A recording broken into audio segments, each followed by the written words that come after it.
Kita lanjut ya teman-teman ya. Jadi kalau di dua pertemuan terakhir kita membahas tentang konsep pemikiran klasik ya, yang dari Adam Smith dan dari tokoh-tokoh lain.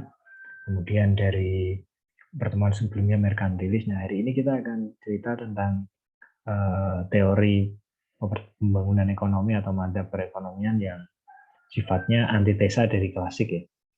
Jadi kita akan belajar tentang teori pembangunan yang lebih istilahnya itu sayap kiri lah, teori pembangunan atau madzhab pemikiran ekonomi sosialistik. Memang teori atau madzhab dari pemikiran aliran sosialistik ini sering berlawanan ya terhadap pemikiran dari tokoh-tokoh klasik. Kalau misalnya teman-teman melihat pemikiran klasik itu kan kekhasannya adalah liberalisasi ya, bebas, perdagangan bebas, pasar yang bersaing sempurna kan begitu ya kira-kira yang diharapkan dari pemikiran klasik.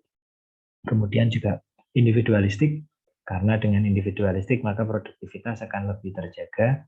Kemudian kapitalisme itu yang menjadi kunci. Jadi kalau kita lihat dari pemikiran aliran klasik itu kata kuncinya adalah produktivitas dan efisiensi gitu.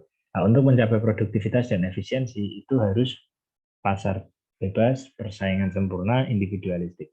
Nah, ini dikritik teman-teman. Pemikiran dari tokoh klasik ini dikritik oleh pemikir-pemikir selanjutnya, terutama oleh pemikir dari aliran sosialistik. Nah, sebetulnya pemikiran sosialistik itu nggak muncul baru saja gitu, tapi dia sudah muncul lebih lama. Novaya saya jadikan co-host ya. Kalau ada teman yang nanti masuk, minta tolong di-admit ya. Ya, saya akan share screen teman-teman. Baik, kita masuk ke pemikiran aliran sosialistik. Target saya di mata kuliah sejarah pemikiran ekonomi itu sebetulnya cukup sederhana. Sederhananya salah satunya adalah mahasiswa itu bisa membedakan pemikiran sosialis dengan komunisme. Jadi bisa membedakan dua itu. Itu salah satu target utama saya ya di mata kuliah ini. Jadi nggak yang harus aneh-aneh gitu, nggak. Pokoknya bisa dua itu sudah bagus. Novaya di-admit temennya. Saking fokusnya Novaya dengan materi, lupa nggak admit teman. Gitu. Nah, kita sering berpikir bahwa pemikiran aliran sosialis itu menjadi antitesa ya dari pemikiran klasik. Artinya dia muncul setelah klasik, padahal nggak juga sih. Pemikiran ini tuh muncul sebelum klasik juga. Nah, kata kunci dari sosialisme itu adalah menghilangkan kelas pada masyarakat yang didasari pada nasionalisasi terhadap private property. Nah, kata kuncinya di sini adalah teman-teman, sosialisme itu menghendaki kolektivitas, gitu. Menghendaki kesejahteraan bersama, gitu. Menghendaki keadilan ekonomi. Gitu. Itu yang menjadi kata kunci dari sosialisme. Kalau kapitalisme atau liberalisme itu menghendaki produktivitas, efisiensi, dan individualisme, persaingan bebas, maka sosialisme itu menghendaki sebaliknya. Gitu. Pemikiran sosialis itu menghendaki kolektivitas, keadilan sosial, kesejahteraan bersama. Jadi itu yang dikehendaki oleh sosialisme. Nah, untuk mencapai itu, maka salah satu caranya adalah kita harus meminimalisir kelas-kelas di masyarakat. Karena kelas dalam masyarakat itu adalah representasi dari ketidakadilan. Nah, kenapa muncul kelas di masyarakat? Nah, ini menjadi kritik pertama. Sistem ekonomi klasik itu menghasilkan kelompok-kelompok masyarakat. Kelompok yang punya uang disebut kelompok borjuis, kemudian kelompok yang bekerja disebut kelas proletar. Oleh orang sosialis, Karl Marx dan teman-teman, Karl Marx dan tokoh lain itu disebutnya kelas proletar, masyarakat bekerja itu. Oh, ini ada disparitas tinggi nih. Gitu. Jadi yang borjuis itu sangat kaya, konsentrasi kekayaan ada pada kelompok mereka, akan tetapi yang kelas pekerja ini miskin. Gitu. Dia nggak dapat apa-apa. Gitu. Padahal mereka yang bekerja. Gitu. Menurut pemikiran sosialis, yang bekerja keras itu sebetulnya adalah kelas proletar. Tapi bekerja kerasnya mereka, itu yang mendapatkan hasil banyak adalah yang kaya gitu, yang bourgeois gitu. Ini yang oleh Karl Marx disebut dengan teori surplus value. Surplus value itu kalau ibaratkan ya Novaya, Novaya itu ada pipa air besar gitu ya Novaya, dari mata air sampai ke keran di ujung gitu ya. Nah di keran itu ketika dibuka airnya kan mengalir ya. Nah yang mangap itu orang berjuisnya, gitu. Yang mangap. Artinya yang dapat banyak air kan orang berjuis ya. Nah yang proletar itu dia dapat tetesan-tetesan aja. Pada saat tadi airnya itu mengalir dari mata air ke keran gitu. Jadi ada tetesan bocor perawan tuh yang netes tuh, yang minum orang-orang proletar. Gitu. Diibaratkan Kalmar tuh kayak gitu. Surplus value itu seperti itu. Jadi orang yang bekerja keras gitu, tapi dia mendapatkan hasil yang sedikit. Oleh karena itu Kalmar itu mengatakan bahwa keuntungan dari kaum berjuasi, keuntungan dari pengusaha itu sebetulnya didapat dari upah rendah yang diterima oleh karyawan atau pekerja. Gitu. Jadi yang dikatakan Karl Marx seperti itu. Jadi kalau ada pimpinan atau kalau ada bos-bos itu kaya, itu sebetulnya kekayaan mereka itu salah satunya diperoleh dari upah yang rendah. Gitu. Ini seperti yang dikatakan David Ricardo pada teori upah alami ya, teman-teman kalau masih ingat kemarin ya. Jadi David Ricardo itu mengemukakan teori upah alamiah, di mana upah itu akan bertahan pada tingkat subsistem. Kenapa? Karena ketika upah naik, maka penawaran tenaga kerja akan turun. Gitu ya. Nah, kemudian nanti ketika upah tinggi, orang yang ingin kerja itu akhirnya mau bekerja dengan tingkat upah yang rendah, upah turun lagi. Kemudian nanti sebaliknya, ketika upah rendah, tenaga kerjanya penuh, upah naik lagi karena permintaan tenaga kerjanya naik. Nah, naik turunnya upah itu berada pada tingkat subsistem. Nah, makanya Ricardo kan mengatakan bahwa keuntungan perusahaan itu sebetulnya diperoleh dari upah yang dibayar rendah. Gitu. Nah, ini yang oleh Karl Marx disebut surplus value. Sehingga teori upah Ricardo tadi, teori upah alamiah, itu oleh Karl Marx disebut dengan the iron wage. Gitu. Jadi upah besi, upah yang kaku, gitu. Upah yang keras, upah yang dia itu tidak menyejahterakan. Gitu.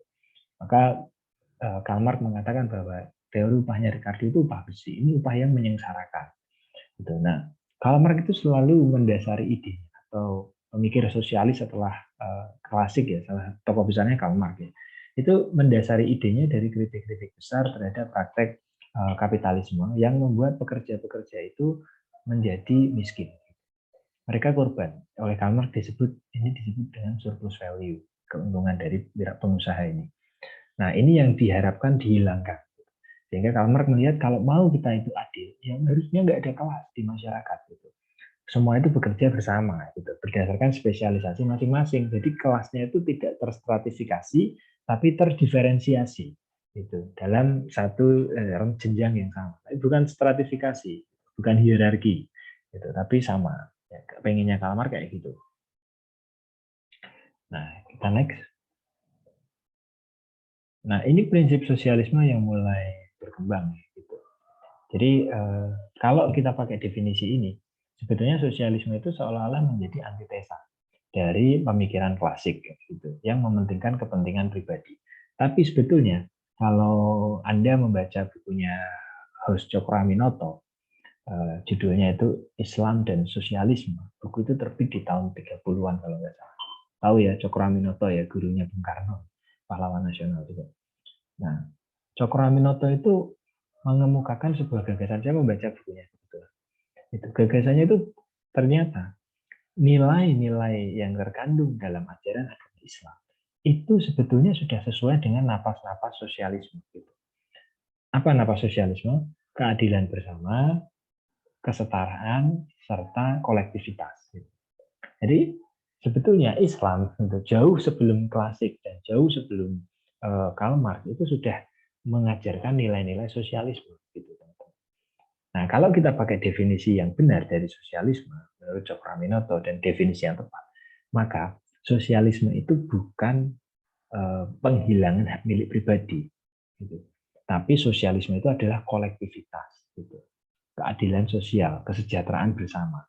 Kalau kita pakai definisi itu, maka teman-teman sekarang sudah clear bahwa sosialisme itu bukan hal yang buruk kayak gitu. Gitu. Karena itu memang cita-cita bersama. Sehingga menurut Kuznets, gitu ya, kalau Anda belajar teori hipotesa U terbaliknya Kuznets, Aupi masih ingat ya hipotesa U terbaliknya Kuznets? Hubungan antara apa, Aupi? Hipotesis Kuznets U terbalik bentuknya. Hubungan antara apa sama apa? Ingat? Ayo, lupa ya? Oh, calon ekonom kok lupa? Siapa yang masih ingat? Jesse masih ingat? Hipotesis U terbaliknya Kuznets? Lupa. Ini nanti kalau ujian kok lupa, Jess? Gimana Pak Afi? Hipotesis U terbaliknya Kuznets itu hubungan antara apa sama apa? Ayo, Apa? lupa. Nanti kalau kompre jangan lupa ya. Yuli, ingat gak Yuli? Yuli. Kalau paham saya terkait dengan pertumbuhan dan kesenjangan ketimpangan, Pak. Kalau semakin tinggi pertumbuhan itu, nanti kesenjangan juga ikut tinggi, tapi lama-kelamaan juga nanti turun. Betul, Yuli. Jadi, hipotesa Kuznets itu hubungan antara pendapatan ya, pendapatan dengan kesenjangan ya, gitu, dengan ketimpangan. Jadi, nanti diingat-ingat ya. Jadi, bentuknya itu U terbalik. Jadi, Kuznets itu mengatakan bahwa pada awal pembangunan, pendapatan itu tinggi, tapi ketimpangan juga akan ikut tinggi. Ini konsekuensi dari kapitalisme ya, Yulianto dan Jesse ya. Jadi, karena kapitalisme itu kan individu ya. Jadi orang-orang yang punya akses akan punya pendapatan tinggi, sedangkan yang nggak punya akses akhirnya jadi miskinan gitu ya. Nah itu konsekuensi. Nah akan tetapi kemudian pada satu titik itu membalik dia, menurun ya, Yuli. Jadi pendapatan tetap semakin tinggi, tapi ketimpangannya malah menurun gitu kan. Nah ini karena apa? Karena dua hal. Yang pertama, orang miskin yang tadinya itu nggak punya akses ke sumber pendapatan, itu sekarang dia bisa catching up, gitu ya. Dia bisa punya akses, entah itu dibantu pemerintah, entah itu bekerja ikut orang kaya ya, atau entah itu dia berdaya dengan sendirinya karena punya pendidikan yang lebih baik. Tapi intinya dia bisa catching up. Dan yang kedua, orang yang miskin itu sudah, orang yang kaya itu sudah nggak memikirkan dirinya sendiri lagi. Masih ingat hierarki Maslow ya teman-teman? Puncak tertinggi dari hierarki Maslow itu kan afirmasi ya, kebutuhan akan, aktualisasi. Itu puncak tertinggi dari kebutuhan manusia menurut Maslow. Jadi kalau Anda sudah sangat kaya, Anda nggak akan lagi suka pamer harta, gitu kan. Tapi Anda malah pengen membagi hartanya ke orang-orang, kan gitu ya. Aktualisasi. Jadi puncak tertinggi kebutuhan menurut Maslow itu adalah ketika orang itu aktualisasi. Itu bisa bermanfaat bagi orang lain. Nah, makanya sama. Menurut Kuznets, orang nanti ketika sudah makin kaya, dia malah akan makin peduli dengan sesama. Tuh, maka kita kan sering lihat ya orang-orang kaya itu ada bikin yayasan kayak gitu ya, itu untuk menolong yang lemah. Nah itu akhirnya membuat pendapatan per kapita semakin tinggi tapi ketimpangan makin rendah karena yang kaya itu bisa diangkat, entah dia catching up, entah itu ditolong. Nah menurut Profesor Sri Tua Arif dalam bukunya, saya pernah baca juga, era itu disebut dengan era kapitalisme tua. Gitu. Dari era kapitalisme muda itu adalah era di mana pendapatan itu tinggi, ketimpangan juga tinggi. Itu konsekuensi dari kapitalisme. Tapi semakin kita menjadi kapitalis, maka kapitalisme itu ketika semakin tua, kata istilahnya Prof. Sri Tua Arif itu kapitalisme tua, itu ketimpangan malah makin rendah. Artinya semakin kita kapitalis, semakin kita menjadi sosialis gitu ya teman-teman. Itu menurut Sri Tua Arif. Prof. Sri Tua Arif sudah meninggal. Dan itu dikonfirmasi oleh tokoh-tokoh ekonom dunia sebelumnya, ada Schumpeter, ada Kuznets juga. Gitu. Jadi semakin ke sini kita tuh nanti akan menjadi semakin sosialis sukarela. Itu yang dikatakan oleh Henry Bernstein di sini. Nah, kalau kita kembali ke sini, dalam masyarakat sosialis itu yang menonjol adalah kolektivitas, seperti yang kita sebut tadi. Itu. Nah, salah satu tokoh besarnya itu nanti Karl Marx ya, yang dia mengkritik Adam Smith. Menurut Marx dan menurut pemikir-pemikir sosialis lain, sosialisme itu bisa kita pecah ke dalam dua tahapan. Jadi untuk menuju masyarakat sosialis itu ada dua tahap, ada dua cara. Cara pertama adalah dengan sosialis demokratis ya, birokratis. Artinya sosialisme itu muncul secara sistem step by step, lembut, soft gitu, seperti yang diinginkan oleh tadi ya Bernstein dan yang lain. Dan yang kedua itu adalah sosialisme anarkis itu. Nah, itu sosialis yang dicapai melalui jalur revolusi, perang, berdarah gitu ya. Nah, ini yang digagas oleh Karl Marx. Jadi Karl Marx itu menyarankan untuk menuju tatanan masyarakat sosialis, maka kita harus mencapainya dengan cara revolusi. Jadi sosialismenya Marx dengan sosialismenya Islam itu beda. Sama-sama kolektivitas, tetapi nanti ada perbedaan yang mendasar, terutama dalam kajian filsafatnya. Nah, sehingga di sini teman-teman, sosialisme dan komunisme itu adalah tahapan yang berbeda dari ideologi yang sama. Ideologinya sama-sama kolektivitas, tetapi sosialisme akan tetap bisa menjadi sosialis demokrat, tapi dia juga bisa menjadi komunisme. Jadi komunisme itu adalah anak dari sosialisme. Nah, udah beda ya sekarang ya. Tidak semua sosialisme itu menjadi komunisme. Sebaliknya, tidak semua tapi semua komunisme itu berangkat dari sosialisme, karena kan semangatnya kolektivitas gitu. Jadi nggak semua sosialisme itu pasti jadi komunis.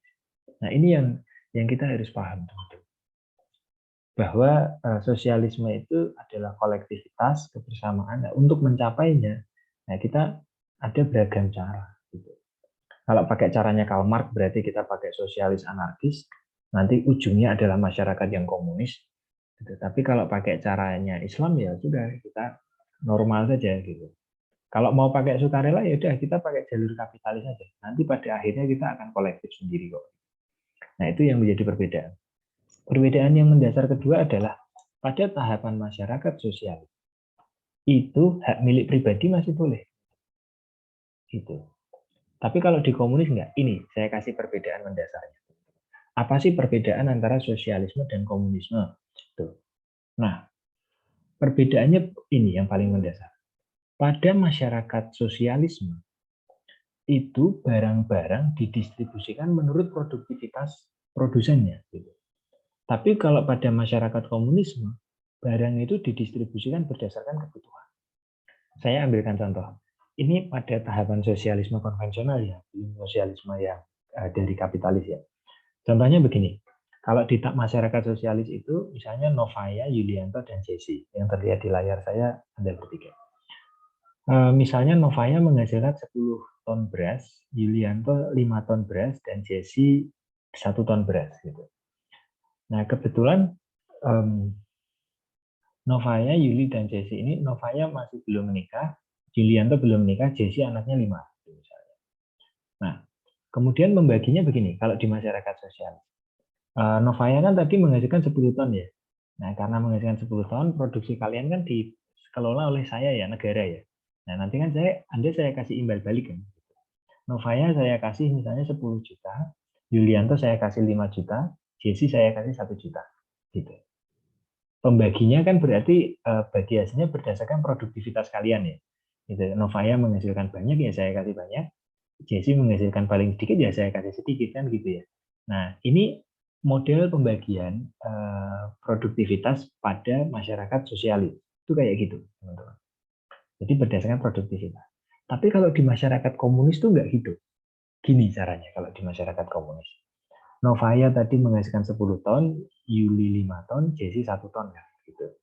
Nah, ketika Anda panen kan dikasih ke saya tuh. Ketika dikasih ke saya, nanti Jesse saya kasih 3 juta, Yuli dan Novaya saya kasih 1 juta. Kenapa Jesse 3 juta? Anaknya 5. Gitu ya. Sehingga dia butuh lebih banyak. Meskipun Jesse nggak produktif. Gitu kan. Sedangkan Yuli dan Novaya kan belum nikah. Saya kasih 1 juta kan cukup. Gitu. Karena kan belum nikah. Meskipun kalian produktif.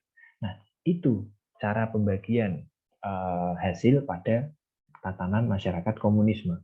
Jadi hasil produksi itu tidak dibagi berdasarkan produktivitas kita, tapi dibaginya itu berdasarkan kebutuhan kita. Gitu. Nah, menurut Karl Marx itu masyarakat mau kayak gitu. Di masyarakat komunis itu mau. Jadi Karl Marx itu punya satu keyakinan bahwa pada masyarakat komunis orang itu akan dengan sukarela mau bekerja produktif dan dia akan mendapatkan hasil yang hanya sesuai dengan kebutuhan. Menurut Karl Marx tuh kayak gitu. Tapi kenyataannya kan nggak akan mau ya. Ya nggak? Apa ya? Yuli, nggak mau kan? Kalau ada kayak gitu makanya nggak mau. Makanya teman-teman, banyak sejarah itu membuktikan bahwa yang ternyata lebih bisa memberikan kesejahteraan itu adalah sistem kapitalis, bukan sosialis atau komunis, ya kan? Anda lihat ya teman-teman, negara-negara maju, ada nggak negara maju yang berhaluan komunis atau sosialis? Coba lihat deh, hampir nggak ada kan? Kalaupun ada, itu nggak bertahan lama. Contoh, misalnya Pak, Uni Soviet, dia hanya bertahan 50 tahun kan? Itu pun sebetulnya Soviet tuh di bawah loh, jauh di bawah loh, volumenya dibanding negara-negara kapitalis. Gitu. Jadi ternyata kapitalisme berdasarkan perspektif sejarah lebih bisa memberikan kesejahteraan dibanding komunisme. Itu kritik terhadap Karl Marx yang pertama. Nggak mau orang itu dibagi bagi hasil kok berdasarkan kebutuhan. Kalau ada ya orang akan nggak produktif. Misalnya Yuli, ngapain saya memproduksi banyak-banyak, orang malah yang dapat lebih banyak Jesse kok dibanding saya, gitu kan? Akhirnya bukannya Jesse jadi produktif, Yulinya yang malah jadi nggak produktif, kan gitu ya teman-teman. Gitu. Itu adalah salah satu alasan kunci. Kenapa masyarakat komunis atau sosialis itu tidak sejahtera. Gitu. Karena tadi produktivitasnya rendah, karena diatur. Peran negara kan sangat kuat pada tatanan masyarakat komunis dan sosialis. Gitu. Nah, ini adalah tokoh pertama. Ini muncul sebelum Smith, teman-teman. Ini munculnya dia pada saat masa merkantilis sebetulnya, Thomas More. Dia mengemukakan konsep sosialisme utopia. Gitu. Nah, sosialisme utopia itu diandaikan adalah suatu tatanan masyarakat yang jumlah barangnya banyak, orangnya itu bisa memanfaatkan, dia bekerja berdasarkan kewajiban, tapi cukup menyenangkan. Nah, saya ambil contoh gini. Saya itu dulu pernah waktu ini ngobrol sama teman. Dia dosen fakultas teknik. Jadi ada satu acara itu terus dia ngobrol sama saya. Dia tahu saya dosen ekonomi, kemudian dia itu cerita sama saya kayak gini. Afi, saya itu pernah nonton film. Filmnya itu bagus, tatanan masyarakatnya itu enak. Gitu. Emang kayak gimana? Gitu. Dia cerita. Jadi di film itu diceritakan ada orang itu tinggal di satu pulau. Nah di pulau itu orang-orang itu bekerja menurut spesialisasinya masing-masing. Yang bikin sepatu ya bikin sepatu, yang pandai besi ya bikin besi, yang tukang baju ya bikin baju, yang petani ya bikin menanam lahan itu, menanam sawahnya. Nah, semua hasil mereka itu nanti dikumpulkan di satu orang, gitu. Satu koordinator, satu pengelola. Nah, setelah itu si pengelola itu nanti akan membagi gitu produk-produk tadi kepada semua orang di pulau tadi berdasarkan kebutuhannya. Gitu. Teman saya bilang kayak gitu kan hidup kayak gitu enak ya. Untuk orang bekerja, kemudian hasilnya dikelola secara bersama lewat satu organisasi. Terus nanti kalau yang misalnya bikin sepatu udah konsen aja, nanti makan semua itu dijatah. Gitu. Kan enak kayak gitu. Saya bilang sama teman, kamu tahu nggak? Itu adalah tatanan masyarakat komunis. Kaget itu teman saya. Loh, kayak gitu ya? Iya, tatanan masyarakat yang diharapkan Karl Marx, tatanan masyarakat komunis itu diharapkan kayak gitu.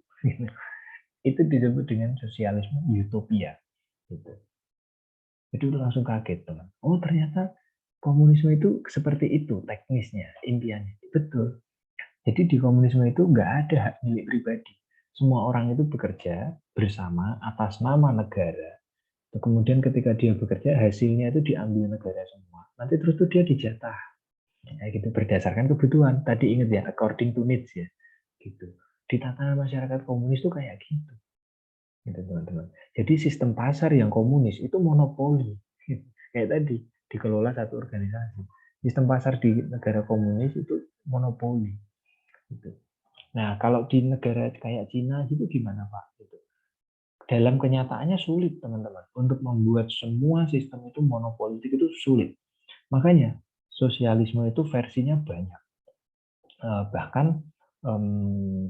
Ernesto Guevara itu ketika dia di Kuba membuat sistem ekonomi Kuba yang sosialis komunis ya, itu dia berbeda dengan sistem ekonominya Stalin di Uni Soviet. Itu beda. Itu karena dia mengkritik pemikiran sosialis komunisnya Stalin. Jadi dia punya sistem sendiri. Karena apa? Karena tatanan masyarakat komunis atau sosialis komunis itu penerapannya nggak gampang gitu, susah. Itu gampang dicerita, tapi penerapannya itu sulit sekali. Gitu. Makanya versinya itu selalu banyak. Itu kayak Cina gitu. Kan nggak mungkin negara sebesar itu jumlah penduduk 1,4 miliar, pasarnya dikelola negara semua. Masyarakat mengelola, kemudian masuk ke negara semua, kan sulit ya. Nggak mungkin. Makanya ketika Cina, sistem ekonominya itu sentralistik, sistem komunis, pada saat dikelola oleh Mao Zedong, dia miskin, kelaparan banyak gitu. Nah akhirnya Cina kan sistem ekonominya pasar. Gitu. Makanya ada satu tokoh terkenal yang membuat Cina itu maju, itu namanya Deng Xiaoping. Beliau adalah pemimpin Cina setelah Mao Zedong tahun 70-an, 80-an. Nah, Deng Xiaoping itu seorang komunis, tetapi dia membuat sistem ekonominya Cina itu menjadi pasar, bukan lagi sentralistik. Jadi sistem komunis itu hanya pada sistem politiknya saja. Sistem ekonominya pasar. Akhirnya Cina bisa maju. Gitu. Meskipun pasar yang banyak distorsi. Saat itu Deng Xiaoping terkenal dengan sebuah ucapan yang mengatakan bahwa tidak peduli kucing putih atau kucing hitam, yang penting bisa menangkap tikus. Artinya Deng Xiaoping bilang, nggak peduli mau sistem ekonomi kamu sebut pasar, mau komunis, yang penting Cina bisa maju. Gitu. Nah, makanya Deng Xiaoping itu yang membuat Cina seperti sekarang. Dan ketika Cina besar seperti ini, sistem ekonominya pasar. Meskipun pasarnya penuh distorsi. Di banyak literatur, dijelaskan juga bahwa sebetulnya banyak orang khawatir sistem ekonominya Cina itu nggak akan awet. Jadi ibaratnya kemajuan Cina itu nggak akan bertahan lama. Karena tadi sistemnya itu komunis. Karena komunis itu sangat rentan distorsi. Jadi bisa lihat kan Jack Ma mengkritik pemerintah sedikit langsung hilang kayak gitu ya, bisnisnya hilang kayak gitu. Nah, produktivitas itu rentan diganggu. Swasta itu rentan diganggu. Padahal kalau swasta mau produktif, mau lari cepat, kan syaratnya nggak boleh diganggu. Ya nggak teman-teman? Gitu kan. Kalau Anda mau produktif kan nggak boleh diganggu. Nah, kalau di sistem yang komunis, sistem politiknya, sosialis komunis, peran pemerintah kuat, itu rentan mengganggu. Dan gemuk, nggak begitu efisien. Untungnya Cina itu meritokratis. Ya kita lihat aja. Teman-teman. Nah, kemudian pemikirannya Thomas More itu sebetulnya dikritik. Ya. Termasuk pemikirannya Karl Marx. Karl Marx sengaja nggak saya taruh di sini, saya taruh di minggu besok, karena pemikirannya spesifik ya. Itu. Termasuk pemikirannya Karl Marx itu dia dikritik oleh seorang tokoh namanya Edward Bernstein. Bernstein itu adalah tokoh sosialisme demokrat, orang Jerman. Teman-teman, paham tentang sosialisme, komunisme itu sebetulnya dilahirkan oleh Karl Marx, orang Jerman, dan dia itu mengembangkannya di Eropa Barat, tapi selalu gagal. Tapi kenapa sosialisme dan komunisme identik dengan Eropa Timur ya, Rusia gitu ya? Ya karena saat itu berhasil diterapkan dengan baik oleh Vladimir Lenin. Nah, Bernstein waktu itu mengkritik Marx. Dia mengatakan bahwa model untuk mencapai masyarakat sosialisme dengan jalur revolusi menurut Marx itu riskan, rentan gagal, gitu, dan brutal. Makanya Bernstein nggak setuju dengan model sosialisme anarkis Marx gitu. Marx kan menyarankan untuk mencapai masyarakat sosialis, ya kita harus revolusi. Revolusi harus perang, harus berdarah. Itu yang dikatakan Marx. Tapi Marx itu selalu gagal, teman-teman, dalam mencapai masyarakat sosialis. Jadi sebenarnya Marx itu nggak pernah berhasil. Jadi ide Marx itu baru berhasil setelah Karl Marx meninggal. Diterapkan oleh Lenin, Mao Zedong. Gitu. Jadi Karl Marx sendiri itu nggak pernah berhasil menerapkan idenya. Karena selalu gagal. Bahkan saat meninggal kan Karl Marx di Inggris. Ya. Itu hidup dalam, ya istilahnya kondisi yang memprihatinkan lah. Gitu, Karl Marx. Anda bisa lihat autobiografinya. Gitu. Nah, tapi kabar baiknya apa? Meskipun Karl Marx itu gagal, tapi dia berhasil membuat kelas pekerja itu menjadi diperhatikan kesejahteraannya gitu, menjadikan kelas pekerja itu menjadi lebih kolektif gitu ya, punya serikat, punya asosiasi, sehingga lebih punya posisi tawar. Kabar baiknya di situ. Nah,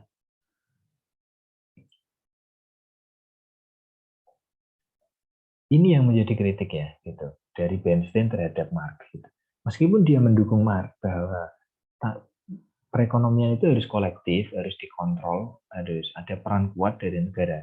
Tapi Bernstein menghendaki itu semua dilakukan lewat prosesi transisi demokrasi, tidak lewat revolusi.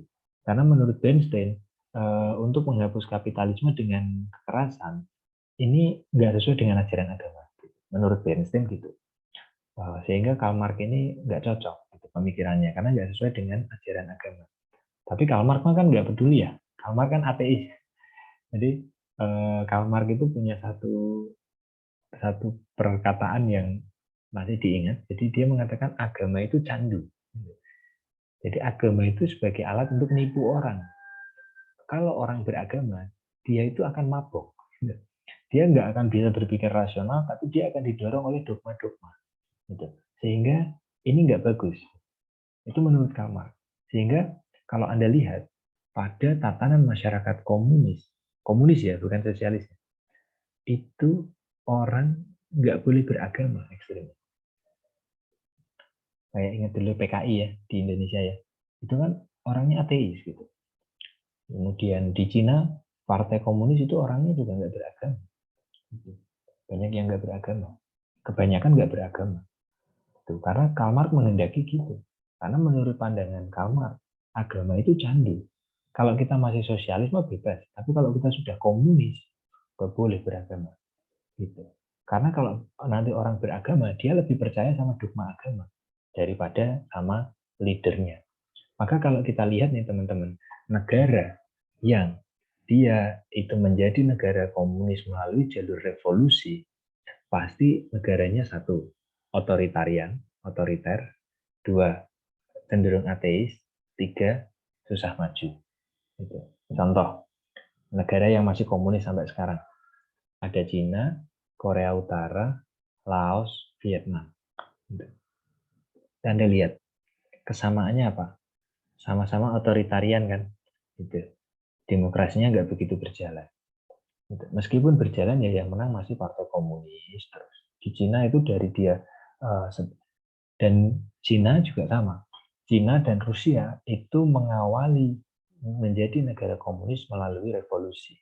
Kalau Rusia itu namanya revolusi Bolshevik ya, menggulingkan kekaisaran Tsar Nicholas. Kalau Cina revolusi di lapangan Tiananmen. Gitu. Nah kalau Vietnam dan Korea itu dia menjadi revolusi, menjadi komunis karena jalur perang ya, perang saudara.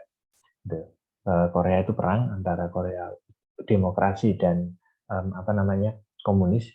Akhirnya yang demokrasi jadi Korea Selatan, komunis jadi utara.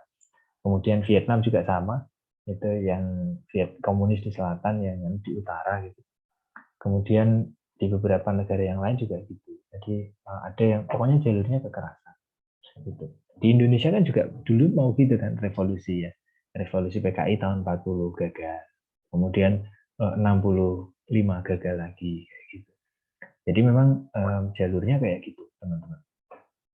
Makanya kebanyakan miskin gitu. Tapi ketika dia berhasil merubah sistem ekonominya menjadi pasar, dia bisa maju. Gitu. Contoh misalnya Cina dan Vietnam. Ketika sistem ekonominya berubah jadi pasar, dia maju. Enaknya sosialis itu apa? Gitu. Karena semua itu sentralistik oleh negara, maka mencapai tujuan bersama, kolektivitasnya itu lebih mudah. Gitu loh. Nggak begitu diganggu. Gitu. Karena kan kuat sekali peran negaranya. Enaknya di situ. Maka Cina kan sistem politiknya karena komunis stabil, artinya dia fokus ke pertumbuhan ekonomi gitu. Beda kayak negara-negara misalnya di Jazirah Arab, kemudian di Somalia, di mana yang pemerintahnya itu nggak kuat.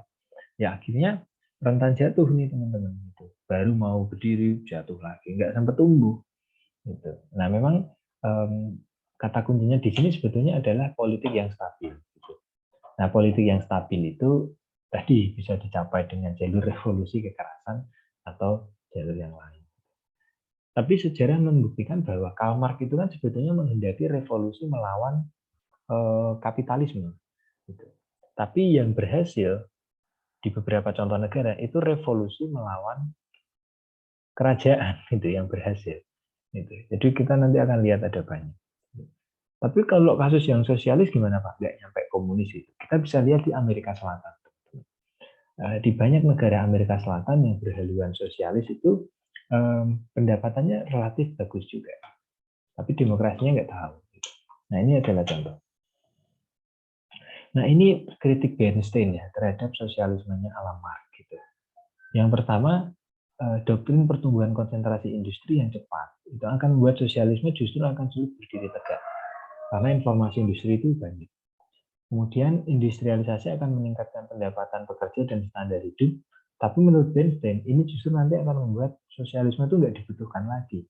Kenapa sosialisme itu laku? Ya karena ada ketidakadilan. Karena orang itu merasa nggak adil. Saya itu dapat sedikit. Akhirnya sosialisme laku.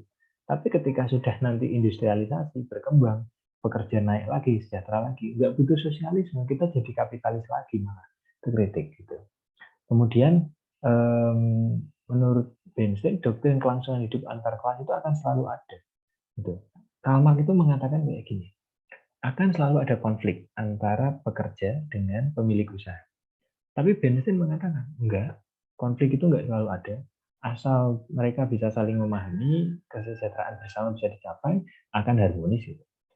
Untuk kasus saat ini, sepertinya Bernstein ada benarnya ya. Bernstein lebih benar. Jadi artinya enggak selalu ada konflik antara pengusaha dan pekerja. Gitu. Meskipun ada konflik, riak-riak kecil, tapi enggak sampai menjadikan terjadinya revolusi. Itu kira-kira, teman-teman. Jadi, beberapa kritik terhadap Karl Marx. Ada kritik lagi terhadap Karl Marx misalnya. Karl Marx itu mengatakan bahwa manusia itu dia menghendaki masyarakat tanpa kelas gitu. Padahal sebetulnya esensi dari peradaban ya selalu akan ada kelas dalam masyarakat kan. Ya enggak teman-teman? Mau di kelas ini aja sering ada geng-gengan ya. Gitu. Kok Karl Marx maunya masyarakat tanpa kelas? Enggak mungkin. Akan selalu ada hierarki gitu. Sehingga menurut Bernstein revolusi proletariat itu kecil kemungkinan. Nah, kemudian ini kritik lagi. Marx itu punya prediksi kapitalisme itu akan hancur karena kelemahannya sendiri. Gitu. Nah, ini sebetulnya dibantah oleh Bernstein yang juga tokoh sosial. Enggak, kapitalisme itu enggak akan hancur. Sebetulnya yang keliru memandang itu kita sosialis itu keliru memandang. Gitu. Keliruan memandangnya gini, misalnya dalam memandang upahnya Ricardo. Sosialis itu mikir Ricardo itu picik karena menghendaki upah itu rendah supaya pengusaha tinggi. Padahal Ricardo itu nggak gitu maksudnya. Ricardo itu hanya menjelaskan bahwa upah itu akan bertahan di level subsisten karena ada permintaan dan penawaran tenaga kerja. Gitu. Jadi Ricardo itu nggak bilang bahwa upah itu harus rendah. Nggak gitu. Upah itu harus subsisten. Ricardo itu nggak bilang gitu. Tapi Ricardo itu hanya menjelaskan upah itu awalnya segini. Kemudian dia naik jadi segini. Nah, karena upah tinggi, banyak orang nganggur, akhirnya bilang, aku mau deh kerja. Yang penting upah rendah nggak apa-apa, yang penting kerja. Nah, akhirnya pengusaha akan rasional, menurunkan tingkat upah. Mau nggak kamu upahnya tak turunin segini? Kalau nggak mau, nggak apa-apa, ini ada yang mau kerja. Nah, akhirnya upah jadi turun. Gitu kan. Ketika upah rendah, semua pengusaha pengen mempekerjakan orang karena upah rendah. Nah, kekurangan tenaga kerja, upah naik lagi gitu. Tapi nanti nggak lama turun lagi. Nah, naik turunnya upah itu ada di level subsisten, menurut Ricardo. Nah, oleh sosialis, oleh Karl Marx itu dipandang Ricardo itu maunya upahnya rendah. Sehingga menurut Bernstein sebetulnya keliru dalam memandang pandangannya Malthus dan Ricardo. Malthus misalnya menghendaki pembatasan jumlah penduduk. Itu kan sebenarnya dalam rangka untuk menghindari pengangguran dan segala macam. Gitu. Nah, sehingga apa? Pemikiran revisionisnya Bernstein ini menjadi sebuah gagasan baru bagi negara-negara yang awalnya menganut komunisme Karl Marx. Gitu. Dia menjadi lebih moderat sekarang, sehingga memberikan kelonggaran bagi pemerintah untuk memberikan campur tangan dalam perekonomian serta memberikan akses kepada pasar atau swasta untuk masuk. Jadi hak milik pribadi sudah boleh dalam rangka untuk mendorong produktivitas. Jadi intinya komunisme ternyata gagal dalam menciptakan produktivitas tinggi. Karena kalau menurut Marx, masyarakat akan sukarela di tatanan komunisme untuk produktif. Itu nggak terjadi. Yang ada malah masyarakat nggak produktif. Anda bisa lihat ya teman-teman, Korea Utara dan Korea Selatan ya. Gitu. Korea Utara itu komunis, Selatan itu demokrat ya. Gitu. Lihat di Korea Utara. Dia kan stuck ya di situ terus ya. dari tahun 60-an tuh di situ terus. Padahal ketika mereka sama-sama berpisah, Korea Utara itu punya pendapatan per kapita yang lebih tinggi dari Selatan. Tapi yang Utara tetap dengan gaya komunis, yang Selatan dengan gaya kapitalis, nyalip itu yang Selatan. Nah ini contoh buat kita, bahwa ternyata sistem komunisme itu membawa, seperti yang dikatakan Daron Acemoglu, yang saya pernah bilang ke Anda, sistem komunisme itu membuat sistem politik itu menjadi cenderung ekstraktif. Kalau misalnya Karl Marx bilang kita akan kaya bersama, enggak ada itu. Dalam kenyataannya sistem komunisme itu akan membuat yang megang negara itu yang kaya, rakyatnya ya miskin semua gitu. Jadi artinya enggak ada yang kaya, enggak semua kaya gitu. Yang kaya ya itu aja. Atau kritiknya itu disebut dengan sosialisme borjuasi. Itu agak. Itu saya rasa itu ya teman-teman ya, konsep dari pemikiran sosialisme ya, yang dibawa oleh pemikir-pemikir sebelumnya, dan salah satunya Karl Marx juga. Jadi dia menghendaki kolektivitas, kemudian pembatasan hak milik pribadi supaya kontrol negara yang kuat gitu ya. Bahkan ekstrimnya kalau di komunis itu semua dikontrol negara dan hak milik pribadi nggak ada. Kemudian mewujudkan kesejahteraan bersama sebagai cita-cita dari kolektivitas. Jadi itu inti dari pandangan sosialisme. Adapun perbedaan antara sosialisme dan komunisme itu terletak pada pengelolaan ya. Kalau di komunisme itu hak milik pribadi sudah sama sekali nggak boleh, pembagian atas keuntungan itu by needs, bukan lagi by productivity. Itu kemudian kontrol negara itu sangat kuat, bahkan sampai pada hal-hal yang sifatnya itu individu atau personal. Contoh misalnya tadi nggak boleh beragama, pekerjaan itu harus diatur gitu. Sehingga di tatanan masyarakat komunis itu biasanya leadernya itu sangat kuat pengaruhnya. Gitu. Nah itu yang sebetulnya saya nggak tahu, kayaknya nggak di ini sama kamu. Itu saja dari saya teman-teman. Terima kasih. Apabila ada pertanyaan silakan.